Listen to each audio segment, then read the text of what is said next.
Good afternoon, everybody. Today I want to speak briefly about two issues that matter most to me and matter most to the American people: creating jobs and economic growth on which our country's prosperity depends. Yesterday's job report showed that despite 11 consecutive months of private sector job growth, despite creating more than 1 million private sector jobs this year, it's not enough. We have to do more to accelerate the economic recovery and create jobs for the millions of Americans who are still looking for work. And essential to that effort is opening new markets around the world to products that are made in America, because we don't simply want to be an economy that consumes other countries' goods. We want to be building and exporting the goods that create jobs here in America and that keeps the United States competitive in the 21st century. That's why today I am very pleased that the United States and South Korea have reached agreement on a landmark trade deal between our two countries. I'm joined this morning by my outstanding U.S. Trade Representative, Ambassador Ron Kirk, as well as Michael Froman, who was one of our lead negotiators. As you'll remember, we did not finalize this agreement on my recent visit to South Korea, and I didn't agree to it then for a very simple reason. The deal wasn't good enough. It wasn't good enough for the American economy, and it wasn't good enough for American workers. As I said in Seoul, I'm not interested in signing trade agreements for the sake of signing trade agreements. I'm interested in agreements that increase jobs and exports for the American people, and that also help our partners grow their economies. So I told Ron and our team to take the time to get this right and get the best deal for America. And that is what they have done. The agreement we're announcing today includes several important improvements and achieves what I believe trade deals must do. It's a win-win for both our countries.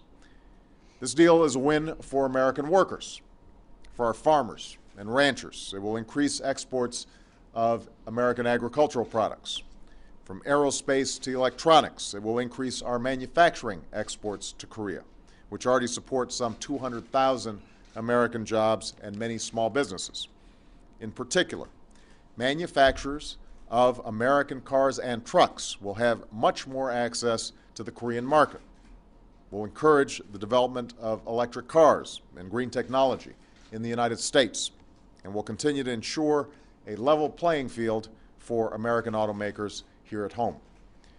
In short, the tariff reductions in this agreement alone are expected to boost annual exports of American goods by up to $11 billion. And all told, this agreement, including the opening of the Korean services market, will support at least 70,000 American jobs. It will contribute significantly to achieving my goal of doubling U.S. exports over the next 5 years. In fact, it's estimated that today's deal alone will increase American economic output by more than our last 9 free trade agreements combined. Now, this deal is also a win for our ally and friend, South Korea. They will gain greater access to our markets and make American products more affordable for Korean households and businesses, resulting in more choices for Korean consumers and more jobs for Americans. I would add that today is also a win for the strong alliance between the United States and South Korea, which for decades has ensured that the security that has maintained stability on the peninsula continues. It's also allowed South Korea its extraordinary rise from poverty to prosperity. At a time in which there are increasing tensions on the Korean peninsula following the North's unprovoked attack on the South Korean people, today we are showing that the defense alliance and partnership of the United States and South Korea is stronger than ever. I'm especially pleased that this agreement includes groundbreaking protections for workers' rights and for the environment. In this sense, it's an example of the kind of fair trade agreement that I will continue to work for as president in Asia and around the world. This agreement also shows that the United States of America is determined to lead and compete in our global economy.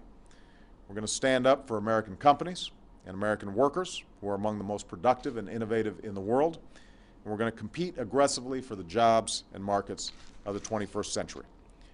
Now, reaching this agreement was not easy, but I want to give special thanks to my partner, South Korean President Lee, for his commitment to a successful outcome. And again, I want to thank Ron and Mike for their outstanding work and their entire team for their tireless efforts. They were up late a lot of nights over the last several months. We're going to continue to work with our Korean partners to fully implement this agreement and build on our progress in other areas, such as ensuring full access for U.S. beef to the Korean market. And I look forward to working with Congress and leaders in both parties to approve this pact. Because if there's one thing Democrats and Republicans should be able to agree on, it should be creating jobs and opportunity for our people. Which brings me to the other issue I want to address. Earlier today, the Senate voted on two provisions to extend tax cuts for the middle class. And I'll admit, I am very disappointed that the Senate did not pass legislation that had already passed the House of Representatives to make middle-class tax cuts permanent. Those provisions should have passed.